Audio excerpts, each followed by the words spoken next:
Silence your cell phones now.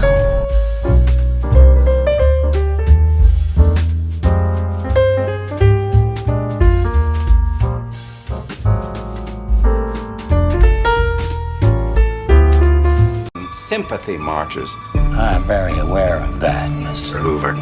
What I do know is he's nonviolent. What I need to know right now, what's Martin Luther King about to do next? What's going on, YouTube? Welcome back to the movie experience. And yes, I know I said that the movie experience is only on the weekends. We got to catch up on the new movies every weekend, but this time it is a very historical day. This is Martin Luther King Jr. holiday, and today we are going to review some of the Martin Luther King Jr. movies, and I'm doing one of my favorite movies, hands down. That I thought this was one of the best interpretations of Martin Luther King Jr. story, and that is Selma. Selma is directed by Ava DuVernay, who is famously known for directing some of the great stuff. Like if you see the documentary on Netflix called 13, that was a great documentary as well. I know she did A Wrinkle in Time and a lot of things people were into that movie like that.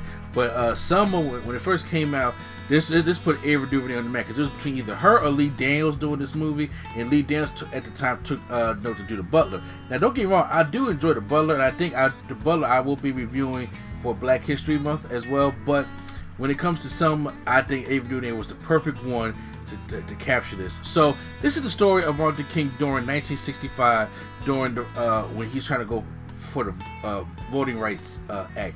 We get the Voting Rights Act in 1965, but we're going for African Americans' right to vote down in Selma, Alabama. So we're only taking place in this one section of Martin King's life. Martin King has a very hefty life, obviously, and one day I know people would like to see a whole movie of it branched out, but there are so many events in Martin King's life that warrant just a detailed one movie type thing. For instance, Boycott, starring Jeffrey White, was the HBO one we got back in 2001 that had just a focus on the Montgomery bus boycott. And I was thinking, like, one thing you can do with Martin Luther King, if you can't make a full movie, and like, because it's going to be a long movie, I think it needs to be like kind of like an MCU kind of series and thing, where different sections of his events of his life that they can take a movie to focus on that, like the boycott, Birmingham, and then Nobel Peace Prize, and then Selma, then Chicago, Vietnam. Like there's so many things you can do to stick it all up in there. I was wondering if somebody may do that, but this is starring David Oyelowo as the role of Martin Luther King, and making her return to the cinema because she played Coretta Scott King in Boycott. She comes back to play Coretta Scott King again as a Carmen Eljigho. I know I'm pronouncing her name wrong, I always do. And this was a movie written by Paul Webb and also produced by Oprah Winfrey. So let's get on into some. I'm gonna get into the good, I'm gonna get into the bad, and I'm gonna get into the spoil. This movie came out, it's old right now, and I did not have a YouTube channel around when this movie was out. So it came out late 2014, went into movie theaters in January 2015, and then my YouTube channel didn't start until May of 2015. So I never got around to reviewing it, so now I get it going. So now start off with the good. Starting off, David Oyelowo encaptures the spirit of Martin Luther King Jr. There have been a lot of people that played Dr. Martin Luther King. I like Paul Winfield, the miniseries, even though I think the miniseries was terrible. I do like Jeffrey White in Boycott, but he represents more the young King. This David Oyelowo represents a lot of the seasoned Martin Luther King Jr. and I enjoyed that. Him and what we just seen in Ma Rainey's Black Bottom, Coleman Domingo, who plays Ralph Abernathy, those two really capture the essence of Martin Luther King and Ralph Abernathy in their friendship. Ava DuVernay does a great job because since I am into this era of history and I just study it, she brings out characters. And first of all, this was cast wonderfully. Everybody that plays the part of their characters looks like their character would back in 1965. And a lot of times with these big civil rights movies, you get the big names. You get the Martin Luther Kings, you get the Ralph Abernathy, you get the Andrew Youngs. But there's a lot of people that played a part in this that you do not necessarily get. And she went out and she is teaching the audience of all these other heroes in the civil rights movement, and young heroes and older heroes, and people that doesn't know about, such as Common plays the Reverend James Bevel, who's not really mentioned in a lot of movies, but he's in documentaries. A lot of people don't watch documentaries because sometimes they think they're boring.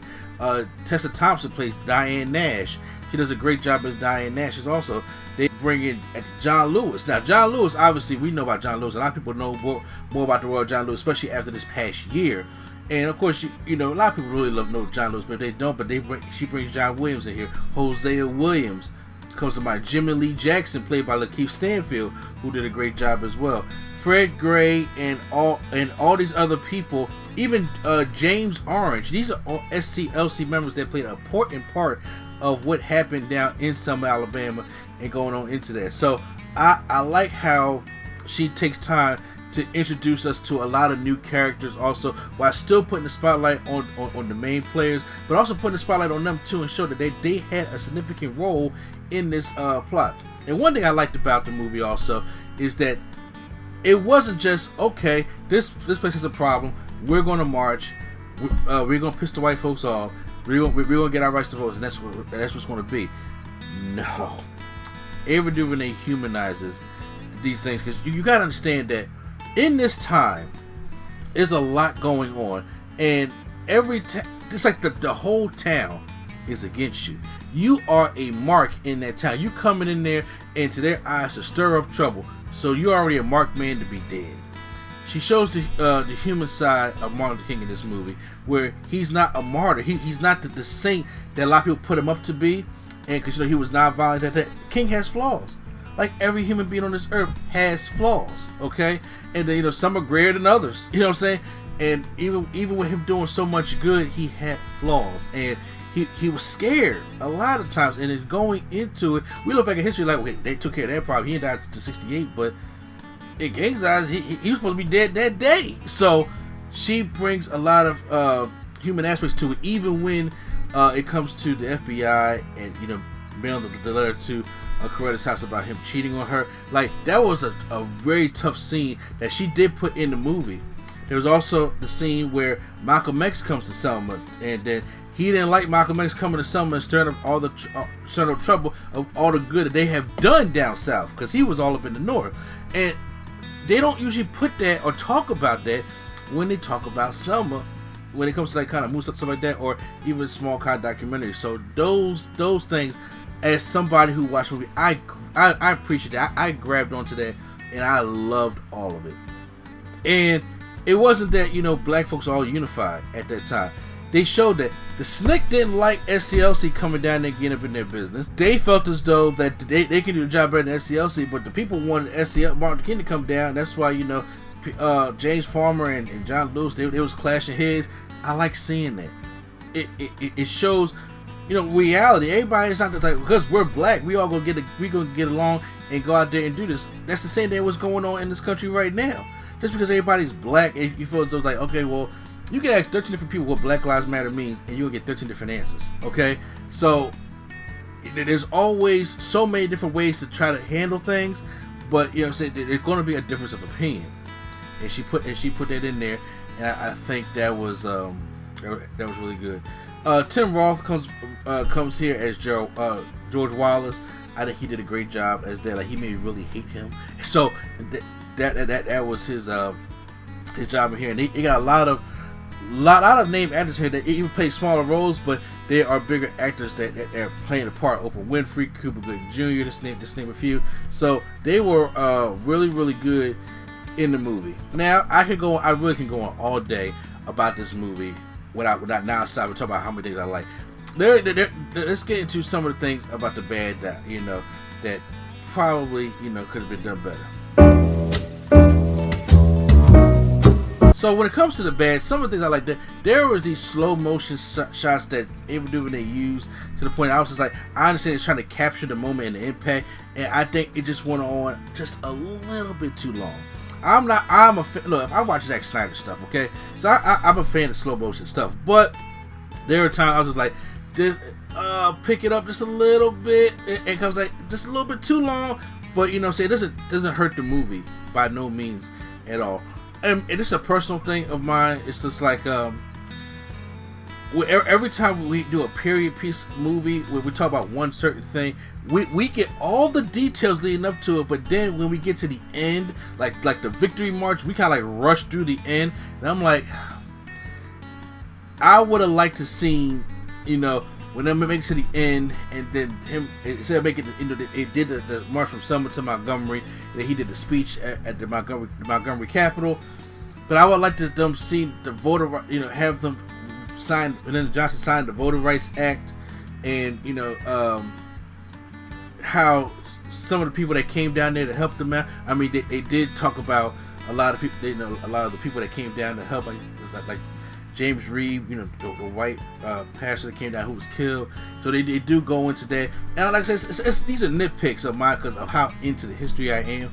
But those certain things I probably could have, you know, enjoy a little bit more. But guys, for then, there really is no spoilers. I'm gonna say, if people have seen this movie is about 5 years old, and there's really no spoilers. It's really going by the history of it, so there's really no experience of spoilers. I'm gonna cut that part out. I'm just gonna tell you right now that I recommend you guys go out there and check out Selma. I could really go on and on about this all day. This is one of the best Martin Luther King movies that they ever made. I really think that when it comes to his life, when it comes to a period piece for each part of his life as a movie, I think that would be good, like a whole kind of anthology type thing, using same actors. I'm cool with it, kind of like an MCU type thing, opposed to making one long movie, because there are a lot of points that's going to be left out that really needs to be in there, such as the Malcolm X movie. I love the Malcolm X movie, and like I said, Malcolm X was a little bit more easier to do because of what happened in his life, but there was still portions of the Malcolm X movie that they left out, and I'm just like, because they was already over in the 3-hour territory, I'm just like, see, it could have been done, you know, that whole One Night in Miami thing, they took that whole part out, you know what I'm saying, him and Cassius Clay thing. I was like, I kind of wanted to see that, but I'm telling you guys right now, I'm going to give Selma a complete nerdgasm. I recommend you guys go out there Martin Luther King Day, check out Selma. If you guys have not seen Selma already, if you haven't seen certain things, check out Boycott. King was the main series that came out in 1978, and me personally, it's so badly written. It really is. Paul Winfield, Sister Tights do a great job, but it's so badly written, and the story's all over the place, especially for people who know the story. I'm just like, you can go watch it if you want to. They play it every year on TV One or BET or something. You can go check it out. But if you guys see Selma, you guys into these kind of movies that like Martin Luther King, post down in the comments down below. If you hit the like button, if you guys enjoyed my review, and hit the subscribe button for more movie experiences every single weekend right here on NC Studios. So once again, it's NC, a place to be. Show Mr. A&D, and see you at the movies.